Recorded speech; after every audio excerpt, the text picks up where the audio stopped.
नमस्कार बच्चों, ये है हमारी हिंदी मिशन बुनियाद की कहानी पेज नंबर 22 पर, जिसका नाम है नदी पार चले। देखो इसमें ये फ़ोटो दी गई है। इसमें ये हिरन है और एक ये दूसरा हिरन है। बीच में नदी है, बहुत सारे पत्थर दिख रहे हैं। अब देखते हैं कहानी कैसी है। आइए पढ़ते हैं। एक जंगल में 2 हिरण रहते थे। एक दिन पहले हिरण का मन नदी के उस पार घास चरने का हुआ। उसने यह बात दूसरे हिरण को बताई। दूसरा हिरण डर गया। उसने जाने से मना किया, मगर पहला हिरण नहीं माना। उसने झट से नदी में रखे पत्थरों पर छलांग लगा दी। वह बोला, देखो कितना आसान है नदी पार करना, तुम भी आ जाओ। पहले हिरण की बात सुनकर दूसरे हिरण ने भी एक छलांग लगाई। फिर उसने दूसरी छलांग लगाई। इससे उसकी हिम्मत बढ़ गई और उसने भी इस तरह से नदी को पार कर लिया। अब दोनों मज़े से घास चरने लगे। तो बच्चों, ये थी हमारी कहानी नदी पार चले, जिसमें ये दोनों हिम्मत करके नदी के पार पहुंच जाते हैं और फिर हमेशा मज़े से घास चरते हैं। तो कितनी अच्छी स्टोरी थी। इसमें ये दिखाया गया है, अगर हम हिम्मत करें तो हम कुछ भी कर सकते हैं। तो पहला प्रश्न देखो, कहानी में ऐसे शब्दों को छांट कर लिखिए जिसमें न और ना आता हो। तो आइए फिर से देखते हैं कहानी और वो शब्द देखते हैं जिसमें न और ना आता हो। कुल कितने शब्द हैं ऐसे? 9 शब्द हमें ढूंढने हैं, यानी न और ना वाले। तो देखते हैं।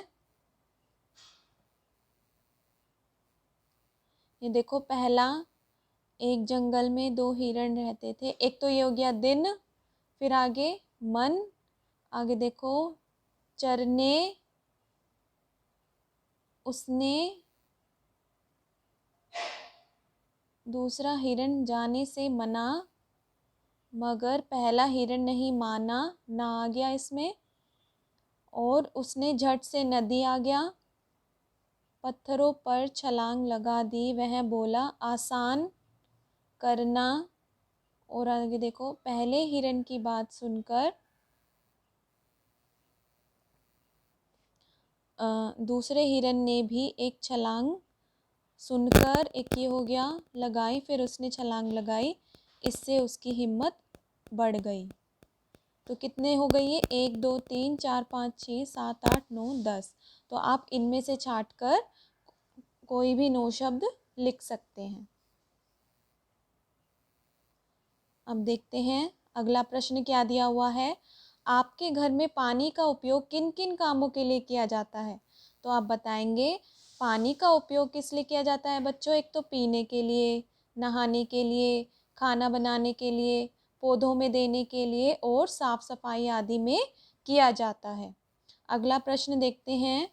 ये है ई, ऊ, ऊ की मात्रा का प्रयोग करते हुए शब्द बनाइए। अब देखो हिरण दिया हुआ है। हिरण से क्या क्या बन सकता है? इसमें छोटी ई की मात्रा वाले शब्द बनाने हैं आपको, तो आप बना सकते हैं किरण, किनारा। इसमें बड़ी ई की मात्रा के तो बीमार और मीनार।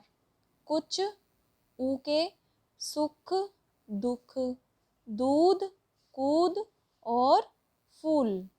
इस तरीके से आप इसका आंसर देंगे। या आपके मन में कोई और शब्द है जो इसमें ई की मात्रा, ई की मात्रा, ऊ की मात्रा, ऊ की मात्रा आती है, तो आप उस हिसाब से भी लिख सकते हैं।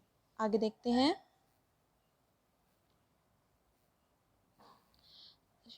ऐसे शब्द यानी संयुक्त अक्षर वाले शब्द बनाइए जिसमें आधा वर्ण आता हो।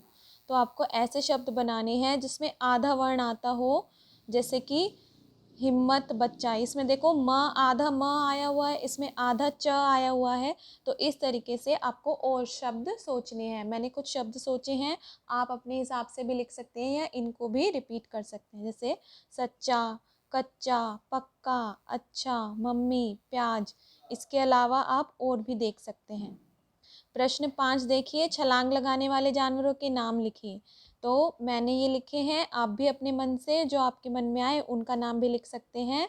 ये कौन कौन से जानवर लिखे हैं मैंने? बंदर, बिल्ली, कंगारू, चीता, हिरण।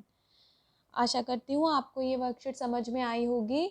और अगर आपको ये चैनल अच्छा लगता है तो बच्चों इसे सब्सक्राइब कीजिए और हमें कमेंट सेक्शन में बताइए कि हम आपके लिए और कौन सी वर्कशीट या कौन सी बुक्स लेकर आ सकते हैं। Thank you.